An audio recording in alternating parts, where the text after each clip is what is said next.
ವಿದ್ಯಾರ್ಥಿಗಳೆಲ್ಲರಿಗೂ ಜ್ಞಾನ ಬೆಳಗು ಯೂಟ್ಯೂಬ್ ಚಾನಲ್ಗೆ ಸ್ವಾಗತ.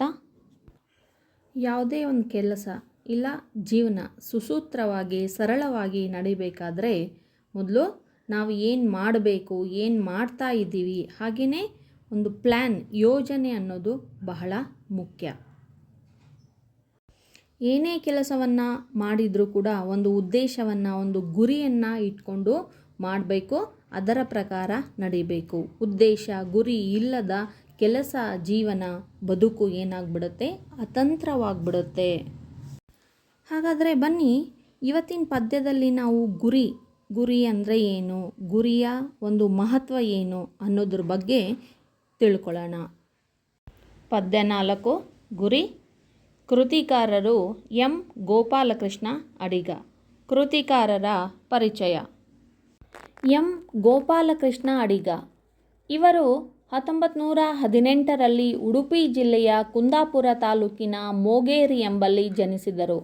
ಕನ್ನಡ ಸಾಹಿತ್ಯವು ನವೋದಯದಿಂದ ನವ್ಯದ ಹಾದಿಯನ್ನು ಹಿಡಿಯುತ್ತಿದ್ದ ಕಾಲದಲ್ಲಿ ಅಡಿಗರು ನವ್ಯ ಪ್ರಕಾರದ ಪ್ರಸಿದ್ಧ ಕವಿಗಳಾಗುತ್ತಾ ಬೆಳೆದವರು. ಕುವೆಂಪು, ಪೂತಿನ, ಬೇಂದ್ರೆಯಂತಹ ಹಿರಿಯ ಕವಿಗಳ ಸಾಲಲ್ಲಿ ಗುರುತಿಸಿಕೊಂಡವರು. ಗೋಪಾಲಕೃಷ್ಣ ಅಡಿಗರು 1918ರಲ್ಲಿ ಉಡುಪಿ ಜಿಲ್ಲೆಯ ಕುಂದಾಪುರ ತಾಲೂಕಿನ ಮೋಗೇರಿಯಲ್ಲಿ ಜನಿಸಿದರು. ಕನ್ನಡ ಸಾಹಿತ್ಯ ನವೋದಯ ಕಾಲದಿಂದ ನವ್ಯ ಕಾಲಕ್ಕೆ ಬರುವಂಥ ಸಂದರ್ಭದಲ್ಲಿ ನವ್ಯ ಕಾಲದ ಪ್ರಸಿದ್ಧ ಕವಿಗಳಾಗಿ ಇವರು ಬೆಳೆದರು. ಕುವೆಂಪು, ಪೂತಿ ನರಸಿಂಹಾಚಾರ್, ಬೇಂದ್ರೆಯವರಂಥ ಕವಿಗಳ ಹಿರಿಯ ಕವಿಗಳೇನಿದಾರಲ್ಲ, ಅವರ ಸಾಲಿನಲ್ಲಿ ಇವರು ಗುರುತಿಸಿಕೊಂಡವರು ಆಗಿದ್ದಾರೆ. ಭಾವತರಂಗ, ಚಂಡೆ ಮದ್ದಳೆ, ಭೂಮಿಗೀತ, ನಡೆದು ಬಂದ ದಾರಿ ಮೊದಲಾದ ಕವನ ಸಂಕಲನಗಳನ್ನು, ಅನಾಥೆ, ಆಕಾಶದೀಪ ಎಂಬ 2 ಕಾದಂಬರಿಗಳನ್ನು ಅಡಿಗರು ರಚಿಸಿದ್ದಾರೆ. ಇವರ ಸಮಗ್ರ ಗದ್ಯವು ಕನ್ನಡ ಗದ್ಯ ಸಾಹಿತ್ಯಕ್ಕೆ ವಿಶಿಷ್ಟ ಕೊಡುಗೆಯಾಗಿದೆ. ಭಾವತರಂಗ, ಚಂಡೆ ಮದ್ದಳೆ, ಭೂಮಿಗೀತ, ನಡೆದು ಬಂದ ದಾರಿ ಇವು ಇವರ ಕವನ ಸಂಕಲನಗಳಾಗಿದ್ದರೆ, ಅನಾಥೆ, ಆಕಾಶದೀಪ ಇವು ಕಾದಂಬರಿಗಳಾಗಿದ್ದವು. ಸಮಗ್ರ ಗದ್ಯವು ಇದು ಇವರು ಗದ್ಯ ಸಾಹಿತ್ಯಕ್ಕೆ ನೀಡಿದ ವಿಶಿಷ್ಟ ಕೊಡುಗೆನೇ ಆಗಿದೆ. ಇವರಿಗೆ ದೊರೆತಿರುವಂತಹ ಪ್ರಶಸ್ತಿಗಳು: ಇವರಿಗೆ ಪಂಪ ಪ್ರಶಸ್ತಿ, ರಾಜ್ಯೋತ್ಸವ ಪ್ರಶಸ್ತಿ, ಕೇಂದ್ರ ಹಾಗೂ ರಾಜ್ಯ ಸಾಹಿತ್ಯ ಅಕಾಡೆಮಿ ಪ್ರಶಸ್ತಿ ಮತ್ತು ಕೇರಳದ ಕುಮಾರಣ್ಣ ಆಶಾನ್ ಪ್ರಶಸ್ತಿ, ಮಧ್ಯಪ್ರದೇಶದ ಕಬೀರ್ ಸನ್ಮಾನ್ ಪ್ರಶಸ್ತಿ ಇವೆಲ್ಲವುಗಳು ದೊರೆತಿವೆ. ಇವರು ಧರ್ಮಸ್ಥಳದಲ್ಲಿ ನಡೆದ 51ನೇ ಅಖಿಲ ಭಾರತ ಕನ್ನಡ ಸಾಹಿತ್ಯ ಸಮ್ಮೇಳನದ ಅಧ್ಯಕ್ಷರಾಗಿದ್ದರು. ಅಡಿಗರು 1992ರಲ್ಲಿ ನಿಧನರಾದರು. ಪ್ರಸ್ತುತ ಕವನವನ್ನು ಇವರ ಸಮಗ್ರ ಕಾವ್ಯ ಎನ್ನುವಂತಹ ಒಂದು ಕೃತಿಯಿಂದ ಆರಿಸಿಕೊಳ್ಳಲಾಗಿದೆ. ಪಾಠ ಪ್ರವೇಶ. ಈ ಪಾಠ ಪ್ರವೇಶದಲ್ಲಿ ಕವಿಯ ಆಶಯ, ಉದ್ದೇಶ, ಒಂದು ಸಂದೇಶ ಹಾಗೂ ಮೌಲ್ಯವನ್ನು ತಿಳಿಸಲಾಗಿದೆ. ಬದುಕಿಗೊಂದು ಗುರಿ ಇಲ್ಲದಿದ್ದರೆ ಚುಕ್ಕಾಣಿ ಇಲ್ಲದ ನೌಕೆಯಂತೆ. ಹೀಗಾಗಿ ಬದುಕಿಗೊಂದು ನಿಶ್ಚಿತ ಗುರಿ ಇರಬೇಕು. ಆ ಗುರಿ ಸಾಧನೆಗೆ ಹಗಲಿರುಳು ಪ್ರಯತ್ನಿಸಬೇಕು. ಆಗ ಬದುಕು ಸಾರ್ಥಕವಾಗುತ್ತದೆ. ಜೀವನದ ಗುರಿಗಳನ್ನು ಹಂತ ಹಂತವಾಗಿ ಸಾಧಿಸಲು ಪ್ರಯತ್ನಿಸಬೇಕು. ಗುರಿ ಸಾಧನೆಯ ಮಾರ್ಗದಲ್ಲಿ ಹಲವಾರು ಕಷ್ಟ ನಷ್ಟಗಳು ಎದುರಾಗಬಹುದು. ಅವುಗಳಿಗೆ ಧೃತಿಗೆಡದೆ ಆತ್ಮವಿಶ್ವಾಸದಿಂದ ನಿವಾರಿಸಿಕೊಂಡು ಮುಂದೆ ಸಾಗಬೇಕು. ಜೀವನಕ್ಕೆ, ಬದುಕಿಗೆ ಒಂದು ಗುರಿ ಇರಬೇಕು. ಇಲ್ಲ ಅಂದರೆ ಏನಾಗುತ್ತೆ, ದಿಕ್ಸೂಚಿ ಇಲ್ಲದ ಹಡಗಿನಂತೆ ಆಗ್ಬಿಡುತ್ತೆ. ಎಲ್ಲಿ ಹೋಗಬೇಕು, ಎಲ್ಲಿ ಬಿಡಬೇಕು, ಮಧ್ಯದಲ್ಲಿನೇ ಸುತ್ತಾಡೋದು, ಕೊನೆಯ ಅಂತ್ಯ ಇಲ್ಲದೆ ಆದಿ ಅಂತ್ಯ ಇಲ್ಲದಂತೆ ಆಗ್ಬಿಡುತ್ತೆ. ಅದಕ್ಕೆ ಒಂದು ಗುರಿಯನ್ನು ಇಟ್ಕೊಂಡು ಜೀವನದಲ್ಲಿ ಅದಕ್ಕೆ ಹಗಲಿರುಳು ಪ್ರಯತ್ನ ಪಡಬೇಕು. ಆ ಗುರಿ ಸಾಧನೆಗೆ ಹಲವಾರು ಕಷ್ಟಗಳು, ನಷ್ಟಗಳು ಬಂದೇ ಬರುತ್ತೆ. ಅದಕ್ಕೆ ಹೆದರ್ಕೊಳ್ದೇನೆ, ಹಿಂದೆ ಸರಿದೇನೆ ಆತ್ಮವಿಶ್ವಾಸದಿಂದ ಅವುಗಳನ್ನೆಲ್ಲ ಎದುರಿಸಿ ಮುಂದೆ ಸಾಗಬೇಕಾಗತ್ತೆ. ಅಂದಾಗ ಮಾತ್ರ ಯಶಸ್ಸನ್ನು ಕಾಣೋದಕ್ಕೆ ಸಾಧ್ಯ. ಜೀವನದಲ್ಲಿ ಹಲವಾರು ಗುರಿಗಳನ್ನು ಇಟ್ಕೊಂಡು ಯಶಸ್ಸು ಕಾಣಲು ಸಾಧ್ಯವಿಲ್ಲ. ಉದಾಹರಣೆ, ನಾನು ಜೀವನದಲ್ಲಿ ಡಾಕ್ಟರ್, ಇಂಜಿನಿಯರ್, ಲಾಯರ್, ಪೊಲೀಸ್ ಎಲ್ಲವೂ ಆಗುತ್ತೇನೆಂದು ಗುರಿ ಇಟ್ಟುಕೊಂಡರೆ ಸಾಧಿಸಲು ಸಾಧ್ಯವೇ? ಒಂದು ಬಾಣಕ್ಕೆ ಗುರಿ ಒಂದೇ, ದೇಹಕ್ಕೆ ಆತ್ಮ ಒಂದೇ. ಅಂತೆಯೇ ನಮ್ಮ ಜೀವನಕ್ಕೂ ಒಂದೇ ಗುರಿ ಇರಬೇಕು. ಸ್ವಾರ್ಥವನ್ನು ತ್ಯಜಿಸಿ ದೇಶದ ಅಭಿವೃದ್ಧಿಗೆ, ಸಮಾಜದ ಏಳಿಗೆಗೆ ಪರರ ಹಿತಕ್ಕೆ ಶ್ರಮಿಸುವ ಹಾಗೂ ನೊಂದವರ ಬದುಕಿಗೆ ಸಹಾಯ ಮಾಡುವ ದಿಸೆಯಲ್ಲಿ ನಮ್ಮ ಬದುಕು ರೂಪಿತಗೊಳ್ಳಬೇಕು. ಸಮಾಜದಿಂದ ಅನುಕೂಲಗಳನ್ನು ಪಡೆದು ಬೆಳೆದ ನಾವು ಅದೇ ಸಮಾಜದ ಹಿತಕ್ಕೆ ದುಡಿಯುವಂತಾಗಬೇಕು. ಬದುಕಿಗೆ ಜೀವನಕ್ಕೆ ಗುರಿ ಒಂದೇ ಇರಬೇಕು. ನಾನು ಡಾಕ್ಟರ್ ಆಗ್ತೀನಿ, ಇಂಜಿನಿಯರು, ಲಾಯರು, ಪೊಲೀಸ್ ಎಲ್ಲದೂ ಆಗ್ತೀನಿ ಅಂತ ಗುರಿ ಇಟ್ಕೊಂಡ್ರೆ ಅಲ್ಲಿ ಸಾಧ್ಯ ಆಗಲ್ಲ. ಒಂದು ಬಾಣಕ್ಕೆ ಒಂದೇ ಗುರಿ ಹೇಗಿರುತ್ತೋ, ಒಂದು ದೇಹಕ್ಕೆ ಆತ್ಮ ಹೆಂಗೆ ಒಂದೇ ಇರುತ್ತೋ, ಜೀವನಕ್ಕೆ ಗುರಿ ಕೂಡ ಒಂದೇ ಇರಬೇಕು. ಹಾಗೆಯೇ ಸ್ವಾರ್ಥಿ ಆಗಬಾರ್ದು. ಪರರ ಹಿತಕ್ಕಾಗಿ, ದೇಶದ ಅಭಿವೃದ್ಧಿಗಾಗಿ, ಸಮಾಜಕ್ಕಾಗಿ ಕೆಲಸ ಮಾಡಬೇಕು. ಅಳಿಯಾಸೆಗಳ ಸುಳಿಗೆ ಸಿಲುಕಿದೆಲೆ ಮನವೇ, ನೆಲೆಯಿರದೆ ತೊಳಲುವುದು ಮನುಜ ಜೀವನವೇ. ನನೆಬೇಕು ಕೊನೆಬೇಕು ನರನ ಬಾಳುವೆಗೆ, ದಿನದ ಗೈಮೆಯ ಹೂವು ಫಲಿಸಿ ಬರುವುದಕ್ಕೆ. ಅಳಿಯಾಸೆ, ಕೀಳಾಸೆ ಅಂದರೆ ಕೆಟ್ಟ ಆಸೆ ಮತ್ತು ಈಡೇರಿಸಲಾಗದಂತಹ ಆಸೆಗಳ ಸುಳಿಗೆ ಸಿಲುಕಬಾರ್ದು ಅಂತ. ಸುಳಿ ಅಂತಂದರೆ ಅದು ತಿರುಗ್ತಾನೆ ಇರುತ್ತೆ, ಅದರೊಳಗಡೆ ಸುತ್ತಕೊಂಡು ಒದ್ದಾಡ್ತಾ ಇರ್ತೀವಿ, ಅದರಿಂದ ಆಚೆ ಬರೋಕ್ಕೆ ಆಗಲ್ಲ. ಅತಿ ಆಸೆನೂ ಪಡಬಾರ್ದು. ಹಾಸಿಗೆ ಇದ್ದಷ್ಟೇ ಕಾಲು ಚಾಚಬೇಕು. ಒಂದು ವೇಳೆ ಕೀಳಾಸೆ, ಅತಿ ಆಸೆಗಳ ಬಲಿಗೆ ಸಿಕ್ಕಾಕೊಂಡ್ರೆ ಬಾಲಸುಟ್ಟ ಬೆಕ್ಕಿನ ಹಾಗೆ ಯಾವುದೇ ನೆಲೆ ಇರದೆ ಬರೀ ತೊಳಲಾಟ, ಒದ್ದಾಟ, ನೋವು, ಗೋಳಾಟ, ಸಮಸ್ಯೆಗಳು ಇವುಗಳನ್ನೇ ಜೀವನದಲ್ಲಿ ಎದುರಿಸಬೇಕಾಗುತ್ತೆ. ಮನುಷ್ಯನ ಜೀವನ ಚುಕ್ಕಾಣಿ ಇಲ್ಲದ ಹಡಗಿನಂತಾಗಬಾರ್ದು. ಆರಂಭ ಇರಬೇಕು, ಅದಕ್ಕೆ ಅಂತ್ಯನೂ ಕೂಡ ಇರಬೇಕು. ಗುರಿ ಇರಬೇಕು. ಆ ಗುರಿ ಸಾಧನೆಗಾಗಿ ದಿನಪೂರ್ತಿ ದುಡಿಬೇಕು, ಕಷ್ಟಪಡಬೇಕು, ಕೆಲಸ ಮಾಡಬೇಕು. ಅಂದಾಗ ಮಾತ್ರ ಏನಾಗುತ್ತೆ, ಫಲ ದೊರೆಯುತ್ತೆ. ಒಂದು ಹೂ ಆರಂಭದಲ್ಲಿ ಮೊಗ್ಗಾಗಿ ನಂತರ ಹೂವಾಗಿ ಹೇಗೆ ಅರಳುವುದೋ ಹಾಗೆ ಮನುಷ್ಯನ ಜೀವನದಲ್ಲಿ ಆರಂಭ ಅಂತ್ಯಗಳು ಇದ್ದೇ ಇರುತ್ತವೆ. ಕೆಸರೊಳಿದ್ದರೂ ಮೇಲೆ ಬಾಂಧಳವ ನೋಡಿ, ಮಿಸುವ ರವಿ ಕಿರಣಗಳ ಸಿರಿಗೆ ಮೆರೆದಾಡಿ. ಮಸಗುವಂಬುಜದಂತೆ ದೇಯ ದಾಳ್ವೆಸಕೆ, ಬಸಮಾಗು ಬಂದ ಮನುಜತೆಯ ಸಾರ್ಥಕತೆಗೆ. ಕಮಲದ ಹೂ ಕೆಸರಿನಲ್ಲಿದ್ದರೂ ಕೂಡ ತನ್ನ ಸುತ್ತಮುತ್ತ ಇರುವಂಥ ಕೆಸರನ್ನು ನೋಡೋದಿಲ್ಲ. ಬಾಂಧಳವ ನೋಡಿ ಆಕಾಶವನ್ನು ನೋಡುತ್ತೆ, ಮೇಲೆ ನೋಡುತ್ತೆ. ಮತ್ತು ಹೊಳೆಯುವ ಮಿನುಗುವ ಸೂರ್ಯನ ಕಿರಣಗಳ ಸಂಪತ್ತೇನಿದೆಯಲ್ಲ ಅದಕ್ಕೆ ಮೆರೆದಾಡುತ್ತೆ, ಖುಷಿಯಾಗಿ ಕುಣಿದಾಡುತ್ತೆ.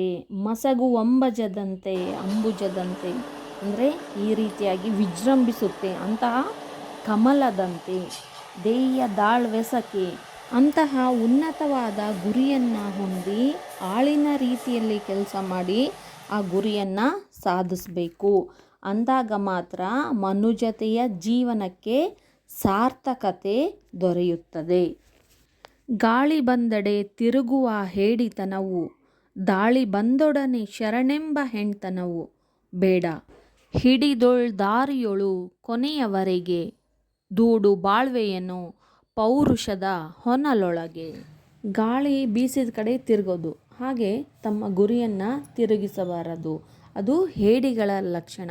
ಒಂದೇ ಹೆಗ್ಗುರಿ ಇರಬೇಕು, ಅದನ್ನು ಮತ್ತೆ ಮತ್ತೆ ಬದಲಿಸಬಾರದು. ಅದು ಹೇಡಿತನ ಆಗುತ್ತೆ.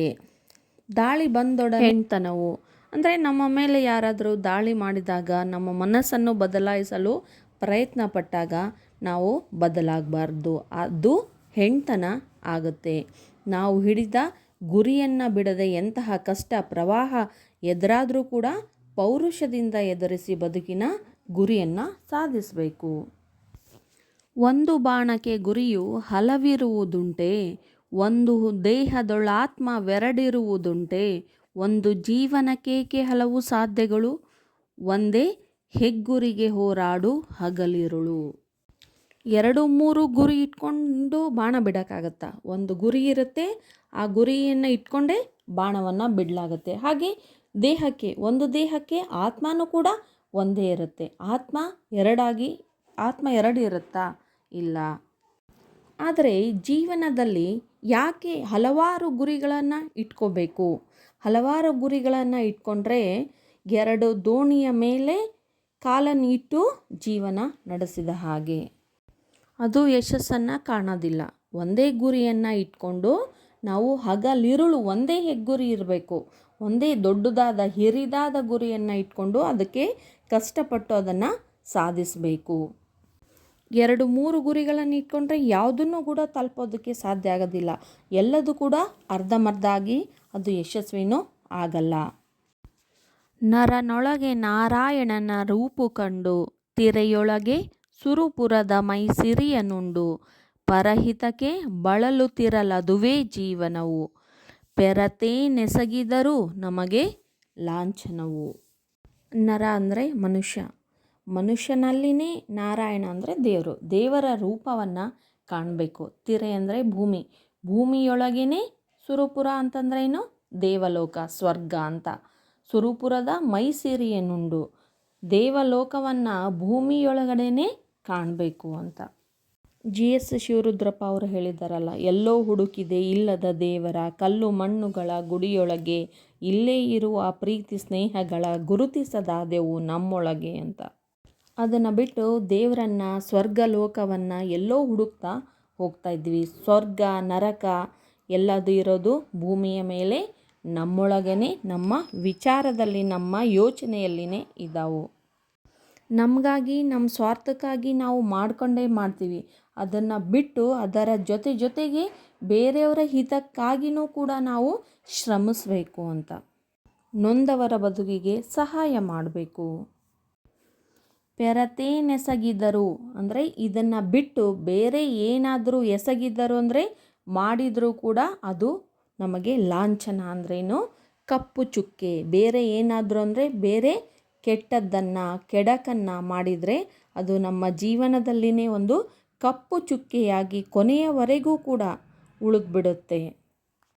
ಒಟ್ಟಾರೆಯಾಗಿ ಹೇಳಬೇಕಂದ್ರೆ ಕವಿ ಗುರಿ ಎನ್ನುವಂತಹ ಒಂದು ಪದ್ಯದಲ್ಲಿ ಏನು ಹೇಳಿದ್ದಾರೆ ಅಂತಂದರೆ, ಕೆಟ್ಟ ಆಸೆಗಳನ್ನು, ಕೀಳಾಸೆಗಳನ್ನು ಬಿಡಬೇಕು. ಅವುಗಳಿಗೆ ಸಿಕ್ಕಾಕೊಂಡ್ರೆ ನಮಗೇನೋ ಕಷ್ಟ, ಸಮಸ್ಯೆನೇ ಸಿಗುತ್ತೆ. ಹೇಗಿರಬೇಕು ಅಂತಂದರೆ, ಕೆಸರಲ್ಲಿ ಇದ್ರೂ ಕೂಡ ಕಮಲ ಏನು ಆಕಾಶವನ್ನು ನೋಡ್ತಾ ರವಿ ಕಿರಣಗಳಿಗೆ ಏನಲ್ಲಿ ಅರಳಿಕೊಂಡು ಅಲ್ಲಿ ಸಂತೋಷವನ್ನು ಪಡುತ್ತಲ್ಲ, ಹಾಗೆ ನಾವು ಇರಬೇಕು. ಒಂದು ಗುರಿಯನ್ನು ಇಟ್ಕೊಂಡು ಅದರ ಸಾಧನೆಗಾಗಿ ನಾವು ಶ್ರಮಿಸಬೇಕು. ಅದನ್ನು ಬಿಟ್ಟು ಗಾಳಿ ಬಂದಾಗ ಹೆಂಗೆ ಬೇಕಂಗೆ ತಿರುಗೋದು ಅಂದರೆ ನಮ್ಮ ಗುರಿ ಉದ್ದೇಶವನ್ನು ಬದಲಾಯಿಸೋದು, ಯಾರಾದರೂ ಹೆದರಿಸಿದರೆ, ದಾಳಿ ಮಾಡಿದರೆ ಅದಕ್ಕೆ ಶರಣಾಗಿ ಗುರಿಯನ್ನು ಬಿಟ್ಬಿಡೋದು, ಇಂಥ ಕೆಲಸನ ಮಾಡಬಾರ್ದು. ಹಿಡಿದ ಗುರಿಯನ್ನೇ ನಾವು ಧೈರ್ಯದಿಂದ, ಛಲದಿಂದ ಅದನ್ನು ಎದುರಿಸಿ ಮುನ್ನುಗ್ಗಬೇಕು. ಜೀವನದಲ್ಲಿ ಒಂದೇ ಗುರಿ ಇರಬೇಕು. ಅದು ಹೆಗ್ಗುರಿ, ಶ್ರೇಷ್ಠವಾದದ್ದು, ಉನ್ನತವಾದದ್ದು, ದೊಡ್ಡದಾದ ಒಂದು ಗುರಿಯನ್ನಿಟ್ಕೊಂಡು ನಾವು ಅದಕ್ಕೆ ತಕ್ಕಂಗೆ ಶ್ರಮ ಪಡಬೇಕು. ಅದರ ಸಾಧನೆಗಾಗಿ ಶ್ರಮ ಪಡಬೇಕು. ಒಂದು ಬಾಣಕ್ಕೆ ಒಂದೇ ಗುರಿ ಇರುತ್ತೆ, ಒಂದು ದೇಹದಲ್ಲಿ ಒಂದೇ ಆತ್ಮ ಇರುತ್ತೆ. ಹಾಗಿದ್ರೆ ಜೀವನದಲ್ಲಿ ಹಲವಾರು ಗುರಿಗಳನ್ನು ಯಾಕೆ ಇಟ್ಕೋಬೇಕು? ಇಟ್ಕೊಂಡ್ರೆ ಅದನ್ನು ಸಾಧಿಸೋದಕ್ಕೆ ಸಾಧ್ಯ ಇಲ್ಲ. ನಾವು ನಮಗೋಸ್ಕರ, ನಮ್ಮ ಸ್ವಾರ್ಥಕ್ಕಾಗಿ ದುಡಿತೀವಿ, ನಾವು ಶ್ರಮ ಪಡ್ತೀವಿ. ಅದರ ಜೊತೆಗೇ ನಾವು ಏನಿಲ್ಲಿ ದಾನ ಧರ್ಮ, ಬೇರೆಯವರ ಹಿತಕ್ಕಾಗಿ ಶ್ರಮಿಸುವಂಥ ಕೆಲಸಕ್ಕಾಗಿ ನಮ್ಮ ಜೀವನವನ್ನು ಸ್ವಲ್ಪನಾದರೂ ಮುಡುಪಾಗಿ ಇಡಬೇಕು. ಮನುಷ್ಯನಲ್ಲಿನೇ ದೇವರನ್ನು ಕಾಣಬೇಕು. ಭೂಮಿಯ ಮೇಲೇ ಸ್ವರ್ಗದ ಸುಖವನ್ನು ನಾವು ಅನುಭವಿಸಬೇಕು. ಒಳ್ಳೆತನ, ಕೆಟ್ಟತನ, ಸ್ವರ್ಗ ನರಕ ಎಲ್ಲವೂ ಕೂಡ ಭೂಮಿ ಮೇಲೇ ಇದ್ದಾವು. ಎಂದು ಜೀವನದಲ್ಲಿ ಗುರಿಯನ್ನು ಯಾವ ರೀತಿಯಾಗಿ ಹೇಗೆ ಇಟ್ಕೊಂಡು ಸಾಧಿಸಬೇಕು ಮತ್ತು ಪರರ ಹಿತಕ್ಕಾಗಿ ನಾವು ಶ್ರಮಿಸಬೇಕು ಅಂತ ಇಲ್ಲಿ ಯಾರು ಗೋಪಾಲಕೃಷ್ಣ ಅಡಿಗ ಅವರು ಹೇಳಿದ್ದಾರೆ ಈ ಪದ್ಯದ ಮೂಲಕ. ಹಾಗಿದ್ದರೆ ವಿದ್ಯಾರ್ಥಿಗಳೇ, ನೀವು ಕೂಡ ಜೀವನದಲ್ಲಿ ಒಂದು ಹಿರಿದಾದ ಶ್ರೇಷ್ಠವಾದ ಗುರಿಯನ್ನು ಇಟ್ಕೊಂಡು ಅದಕ್ಕಾಗಿಯೇ ಈಗಿನಿಂದಲೇ ವಿದ್ಯಾರ್ಥಿ ಜೀವನದಿಂದಲೇ ಶ್ರಮಿಸ್ರಿ ಅಂತ ಹೇಳ್ತಾ ಧನ್ಯವಾದಗಳು. ಹಾಗೆ ಇದುವರೆಗೂ ಯಾರು ನನ್ನ ಚಾನಲನ್ನು ಸಬ್ಸ್ಕ್ರೈಬ್ ಮಾಡಿಲ್ಲ, ದಯವಿಟ್ಟು ಸಬ್ಸ್ಕ್ರೈಬ್ ಮಾಡಿ ಎಲ್ರಿಗೂ ತಿಳಿಸಿ.